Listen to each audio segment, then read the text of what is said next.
ergasii waaqayyo qurxummichatti hin dubbate. Inni immoo gara lafa gogaatti baasee Yoonaasiin ol deebise. Ameen. Ol si deebisaa jedheetan dubbadha. Ol si deebisaa ergaa jedhu kana gaafa dubbannu nama haala tokkoon liqimfamee jiruufidha. Nama jireenyi isaa wallaansoo keessa jiruufidha. Yoonaas nama hojjetaa waaqayyooti, raajii waaqayyooti, nama ergaa waaqayyoo socho'uudha.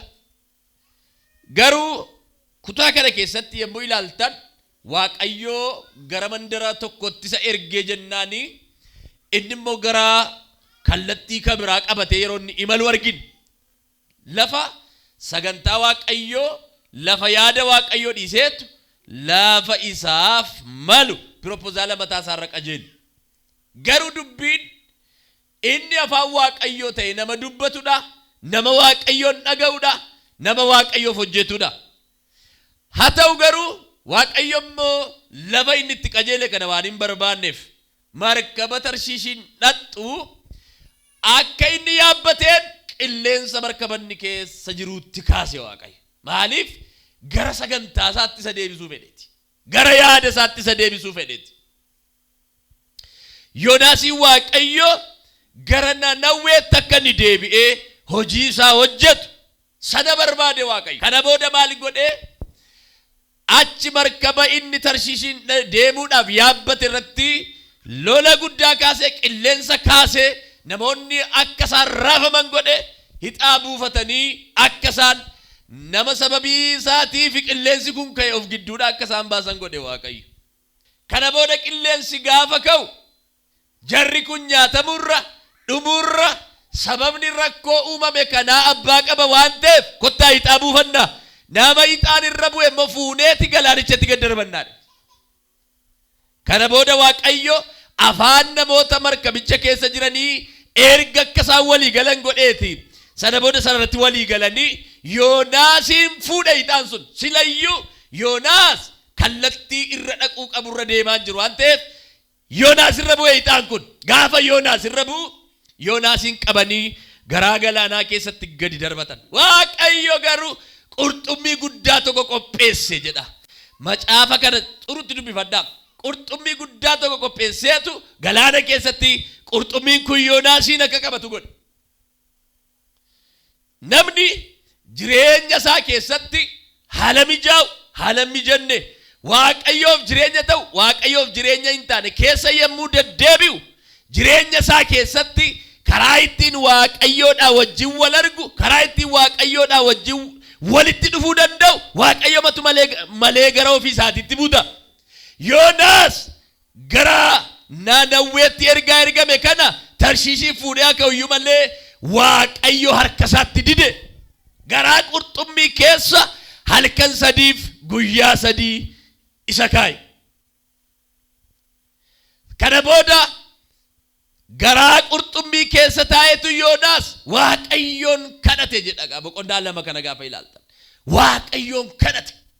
Yoonaas liqimfamee garaa qurxummii keessa galaana jala gad dabarfamee guyyaa sadii halkan sadii taa'e. Maaltu isa liqimse? Yaada waaqayyoo dhaga'uu dadhabu, yaada waaqayyoo fudhachuu dadhabu, yaada waaqayyootti deemuu dadhabuutu isa liqimse.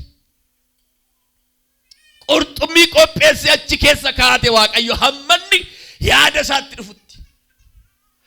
Waaqayyo kun akkuma Haannaan dubbatte inni gaddeebisa warra kufanis immoo awwaara keessaa hin kaasa akkuma jetti. Gaddeebisuus inni beeku, kaasuus inni beeku, ijaaruus inni beeku, diiguus inni beeku. Akka godhu godhee warra kan isaatii yaada isaa keessa naannessa, akeeka isaa keessa naannessa.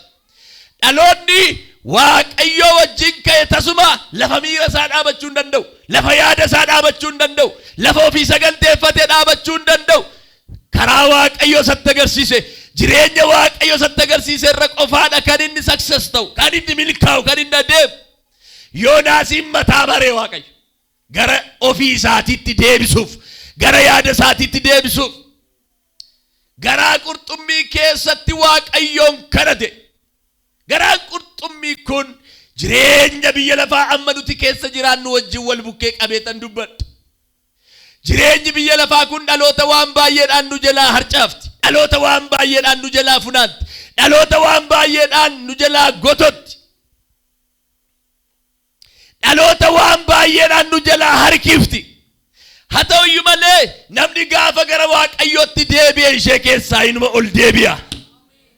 Yoonaas achi keessa taa'etu Waaqayyoon kadhate. Kadhannaan isaa inni galaana jalaa inni garaa qurxummii keessaa hin dhaga'ameef. Hin dhaga'ame.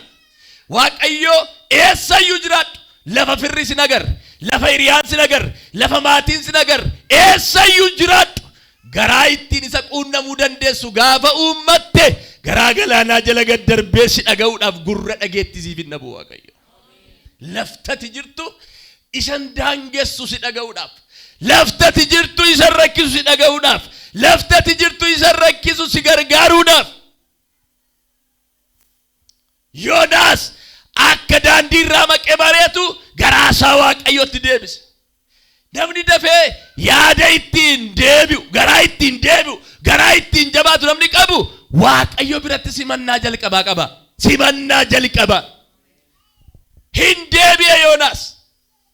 Garaa ittiin Waaqayyo irraa araara argatu qabaate. Waaqayyos Yoonaasiif hin dhaga'e. Hin dhageessifate gama kan biraatiin. Kana booda Waaqayyo erga garaa Yoonaasin dubbise Yoonaas jedhe utuu hin taane waan tokko godhe Waaqayyo. Warra isa dheebotan Waaqayyo isaanin miti isa isaan rakkisetti dubbataaf. Isa isaan qabetti dubbataaf. Laata garaan kee qalbiin kee Waaqayyoon kan dheebote, Waaqayyoon kan barbaade, eenyu laata Waaqayyotti yaada kee deeffattee kan jirtu isa si qabetti dhaqeera Waaqayyo. Isa si liqimsetti dhaqeera Waaqayyo. Isa si sodaachisetti dhaqeera Waaqayyo. Harka keessa ol kaasaati ameen jedha. Waaqayyo waa'ee Yoonaasiin waame odoon taane qurxummicha Yoonaas keessa jirtu dubbate. Yaa nama garaan kee Waaqayyoon ani dadhabaadha, ani cubbamaadha, ani gadadama kiftii jireenya kee keessa jiru, banaa jireenya kee keessa jiru, qaawwa jireenya kee keessa jiru Waaqayyotti yaa nama agarsiifte isa si qabetti si dubbachuudhaaf gurra qabaa hin qabu isa kana laallatu Waaqayyo. Dhagees siif wanti hin dhageenye Waaqayyoof inuma gurra qaba. Dhaga'amuu ni naasaa jiru. Wanti siif homaa dhiibamee hin jigne Waaqayyoof garuu numa socho'aan jedhe. Wanti siif dhagaadha jedhamee yaadamu Waaqayyoof garuu salphaadhaan jedhe. Amma Waaqayyo dhaqee qurxummiitti dubbatee jedha. Kutaa nama dubbisedha. Qurxummiitti dubbate. Qo'i namiif qurxummii walitti taasisee beeka. Waaqayyo gaafa garaa deebi'u argatu isa namichicha isa garaan deebi'e miti isa qabetti dhaqa. Amma Waaqo si bira darbee isa si qabetti dhaqeera. Isa si liqimsetti dhaqeera. Isa si dhugeetti dhaqeera. Fooniin kan liqimfamtan, biyya lafaan kan liqimfamtan, seexanaan kan liqimfamtan, dhukkubaan kan liqimfamtan alaana isatu ol si deebisaan jedhan. Si nyaachuu dadhabee bakkeetti si baasaan jedhan. Eewutti dubbateedha.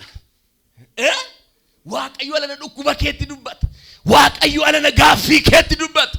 Waaqayyo alana si qabeetti dubbata. Waaqayyo alana mata duree si hidhetti dubbata. Qurxummiitti dubbateedha. Qurxummiitti dubbate. Sababa eenyu? Sababa eenyu?